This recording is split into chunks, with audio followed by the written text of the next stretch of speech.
Hello friends, आज हम करेंगे class ninth chapter 4 history chapter 4 forest society and colonialism. वैसे तो कोविड के कारण ये चैप्टर डिलीट हुआ है, लेकिन एनटीएससी के लिए आपको करना पड़ेगा आगे। और हो सकता है कि नेक्स्ट ईयर में इसको फिर दोबारा ऐड कर दे करके, ये भी हो सकता है। इसमें ये टॉपिक हमने पढ़ने हैं। तो पहले आ गया कि डिफॉरेस्टेशन है क्या करके। Deforestation is the cutting of trees indiscriminately. हाँ, ब्लाइंडली हम लोग जो ट्रीज को काट रहे हैं indiscriminately, so that is called deforestation. तो वाई डिफॉरेस्टेशन? तो पहले तो हमने पढ़ लिया कि disappearance of forest is called deforestation. ठीक है, तो this is not a new problem. अब हुआ क्या कि ब्रिटिशर्स के टाइम पे ही उन्होंने क्या ड्यूरिंग कलोनियल पीरियड तो बहुत सारे सिस्टमेटिकली बहुत ज़्यादा ट्रीज काटे हैं उन्होंने। तो वो हमने पढ़ना है पेपर में। जनरली जो क्वेश्चन आता है कि what are the causes of deforestation during the British rule, कि ब्रिटिश के टाइम पे डिफॉरेस्टेशन के क्या क्या रीज़न थे। लेट्स सी नो क्या क्या रीज़न थे करके। अब आ गया कि land, British directly encourage the production of commercial crops. अब उन्होंने आ गया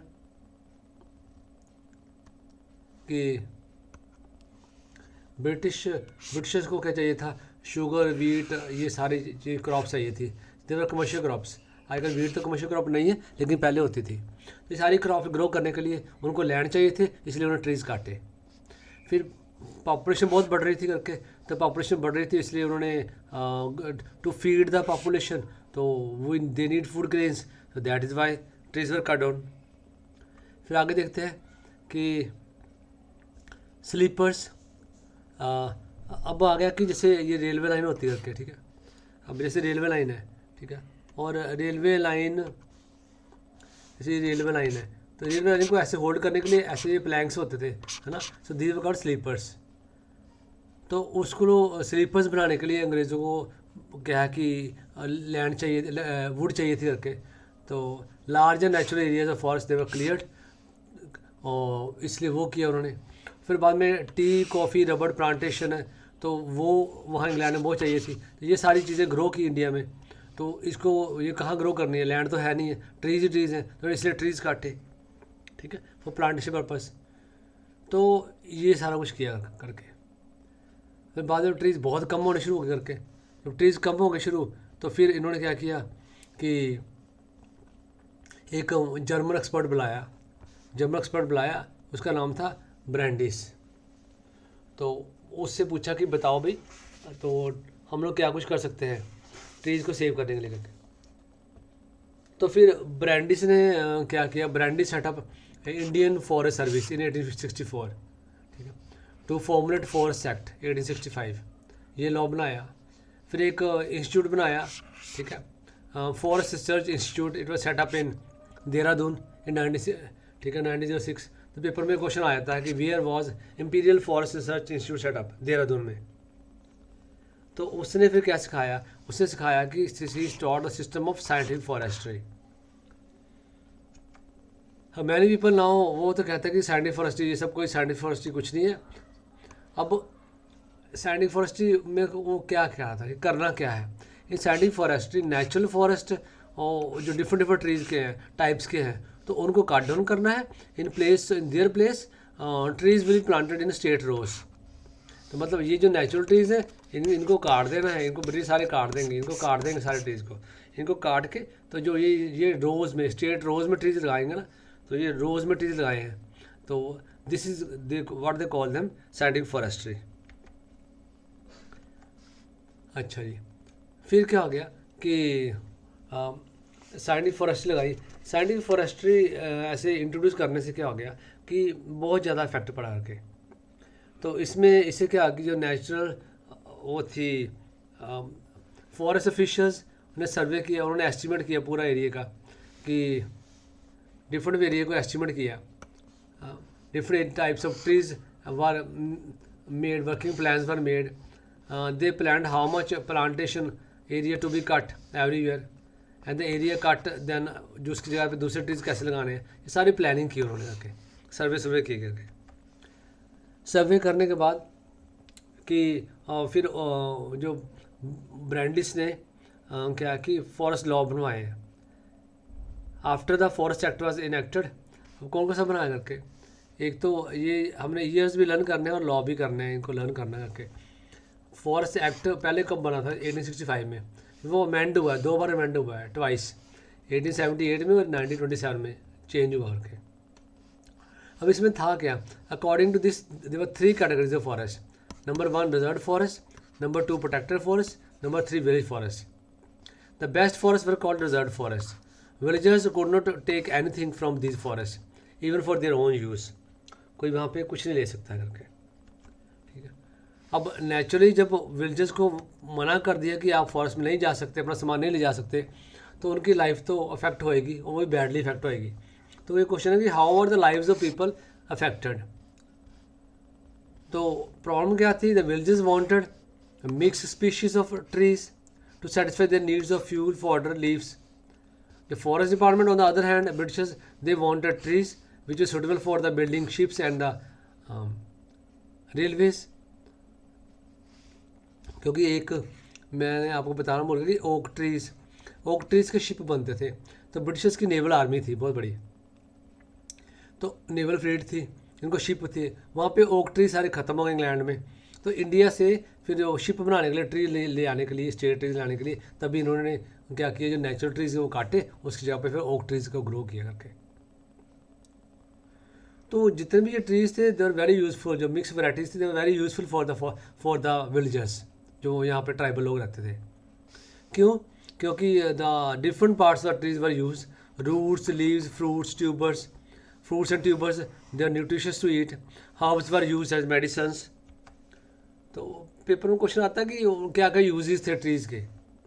तो ये नेचुरल वैरायटी ऑफ ट्रीज़ हैं, देख लो आप, नेचुरल ट्रीज़ हैं, ब्रिटिश सब काट दिए, उसके ऊपर स्टेट रोज के लगा दिए। Wood for agriculture implements like yoke, plough, bamboo वगैरह बनाने, बैम्बू वर एक्सलेंट फेंसिस, ठीक है, they were used to make baskets and umbrellas. Dried scoop gourd, it was use as a portable water bottle. तो इस तरह से ये different चीज़ें हैं जो ब्रिटिशर्स, जो लोग ट्राइबल लोग यूज़ करते थे। पेपर में ये आ जाएगा, ठीक है। ड्राइड स्कूप्ड गोड वॉज यूज एज डैश, फिर आपने कहना है पोर्टेबल बॉटल, ये आंसर। एंटीस में क्वेश्चन आया हुआ करके। एक और क्वेश्चन है जो आया हुआ करके, वो आ गया कि वो आगे फॉरेस्ट और क्या यूज, फॉरेस्ट लीव्स है, उसकी वो डिस्पोजेबल प्लेट्स बना रहे हैं, कप बना रहे हैं। फिर 10 सियाड़ी क्रीपर, उसकी क्या बन रही है, रॉप्स बन रही हैं।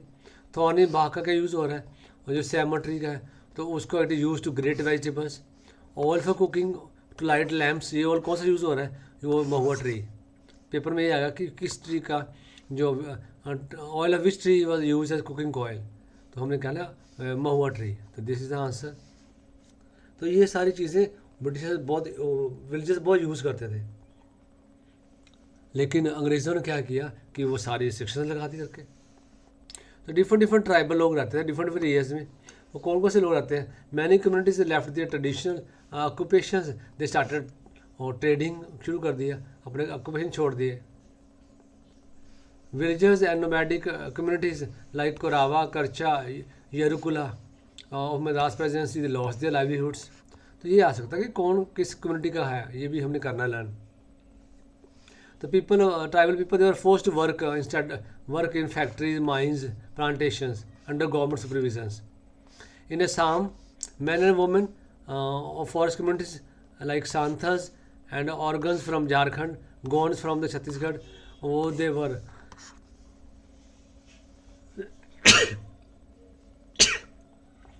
excuse me, तो they were recruited in tea gardens.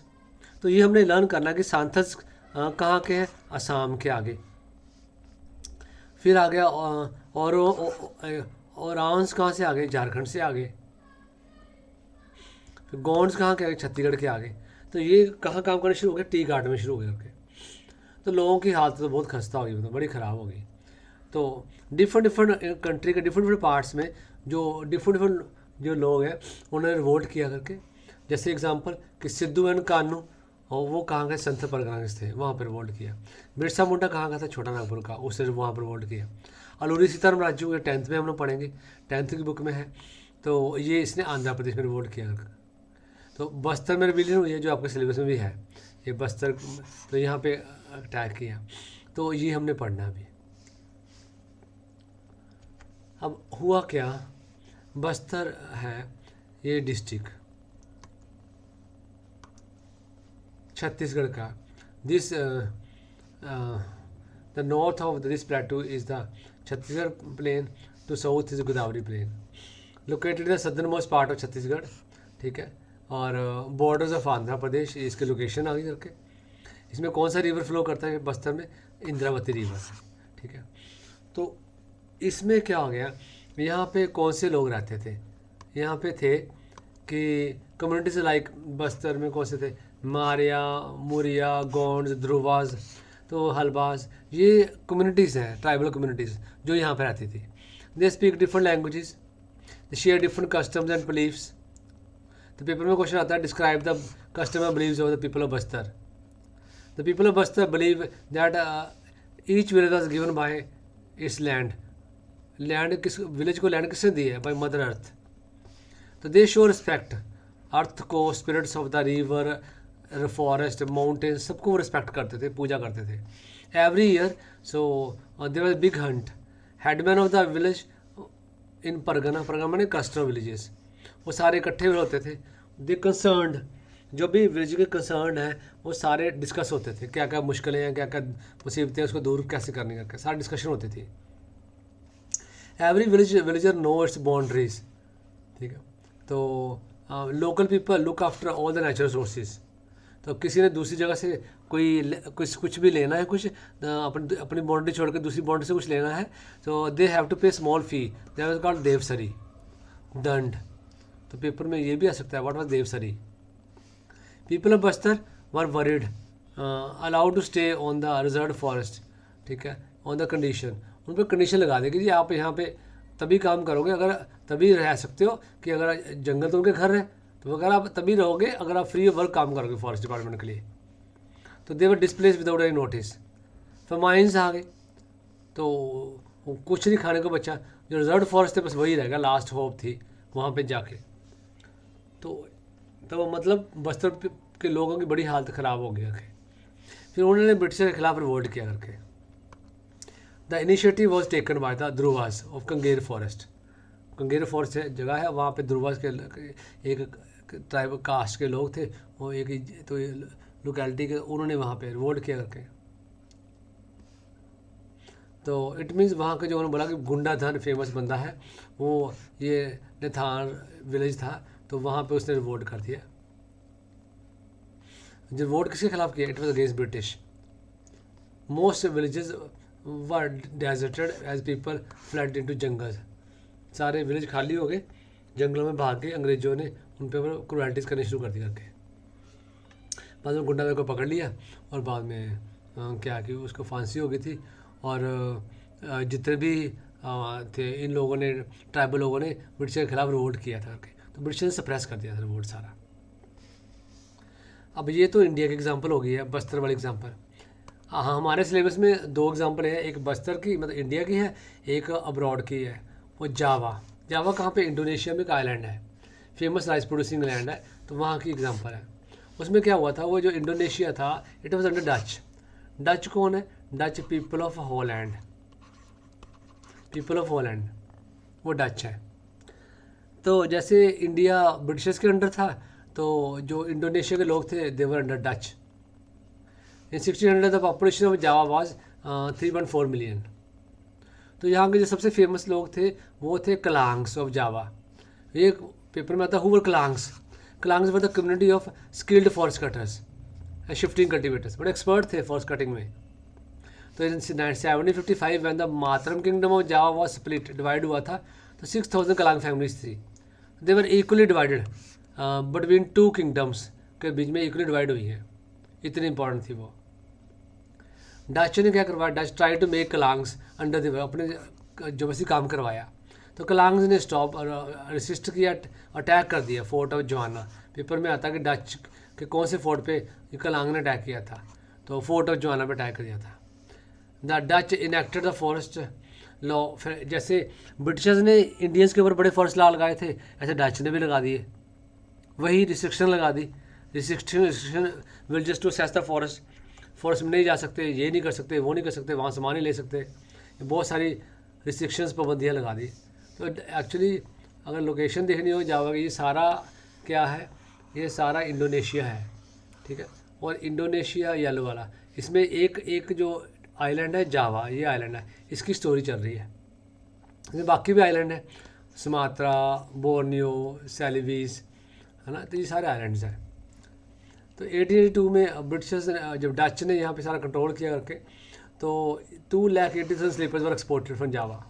Sleeper मैंने बताया था कि ऐसे जो रेलवे लाइन को पकड़ने के लिए जो जगह होती है, ये this part is called sleeper. फिर डच ने एक नया रूल लगा दिया, वो क्या था, first impose rent on the land, फिर बाद में बोला एग्जाम्प्ट कर देंगे उनको, ठीक है, जो उनके लिए क्या है कि फ्री में लेबर, फ्री में काम करेंगे, ठीक है, और जो उनके लकड़ी को ट्रांसपोर्ट करेंगे, पहले रेंट दो, रेंट नहीं देना, फ्री में काम करो। So this system was known as blandongdiensten system, ये आ गया। व्हाट वाज दैट, ये हमको लर्न करना पड़ेगा। फिर बहुत सारे लोग थे, जैसे इंडिया में गुंडागर्द था, तो वहाँ पर भी ये था एक स्क्रोंतिको सैमीन चैलेंज, तो वो यहाँ का था, रांदू बुलांग विलेज, ठीक है। तो टीक फॉरेस्ट विलेज था, तो उसने फिर क्या किया कि उसने क्वेश्चन करना शुरू कर दिया डच के खिलाफ। क्या क्वेश्चन किया कि जो लैंड है, जो विंड, वाटर, अर्थ, ठीक है, तो ये है कि ये गवर्नमेंट की प्रॉपर्टी नहीं है, it is given by the God, तो आप कैसे क्लेम कर सकते हो उसके ऊपर। सून वाइड स्प्रेड मूवमेंट छाप यहाँ पे फैल गई, सभी लोगों ने रिवोल्ट किया, तो काफ़ी लड़ाई झगड़े हुए। फिर उसके बाद क्या है कि नेबरिंग कंट्री है जापान है, तो जापान ने देखा कि यहाँ पे बहुत लकड़ियाँ, देखो क्या है, ये 100 मिल्स है कि यहाँ पे वो वुड के प्लैंक्स बन रहे हैं, ये लकड़ी के फट्टे बन रहे हैं, इस तरह के ना लकड़ी के फट्टे बन रहे हैं, ऐसे फट्टे बन रहे हैं। तो उन्होंने क्या किया कि जावा में जापानीज़ ने डच को हरा के, तो वो ये जावा कंट्रोल कर लिया। तो उन्होंने एक पॉलिसी चलाई है, that policy called scorched earth policy.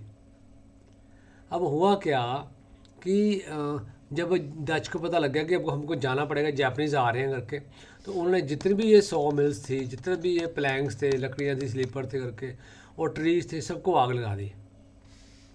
They destroy the 100 mills and burn the huge piles of giant logs. क्यों कि ये जापानीज़ के हाथ में ना आए। फिर जापानीज़ पहुँच गए, जापानीज़ ने एक्सप्लॉइटेड द फॉरेस्ट रेकलेसली, उन्होंने भी फ्री के थे, पूरे ब्लाइंडली सारे फॉरेस्ट उन्होंने डिस्ट्रॉय किए। तो दिस इज़ हाउ कि जो जावा में और इंडिया में कैसे कैसे फॉरेस्ट का नुकसान हुआ है बहुत ज़्यादा। अल्टीमेटली चैप्टर यही है कि फॉरेस्ट कैसे कैसे कॉलोनियल रूल में फॉरेस्ट का बहुत ज़्यादा कटिंग हुई है, बहुत नुकसान हुआ है। लास्ट टॉपिक आ गया new developments in forestry. Since the 1980s government across India, Asia and Africa, उन्होंने कह दिया कि scientific forestry across India, Mizoram to Kerala, dense forest सारे बचाने शुरू कर दिए। कैसे बचाए, by making them sacred groups. Sacred group में ना होली गार्डन्स, उनको कह दिया कि ये होली गार्डन्स हैं, ठीक है, उनका नाम दे दिए, ये देवार, कुडू, और ये होली गार्डन दे दिए, ये वाले उनके नाम रख दिए कि ये इनको कटना नहीं, कटिंग करनी करके। तो इस तरह से ट्रीज़ को बचाया है। So this is all about, ठीक है। तो thank you friends, thank you.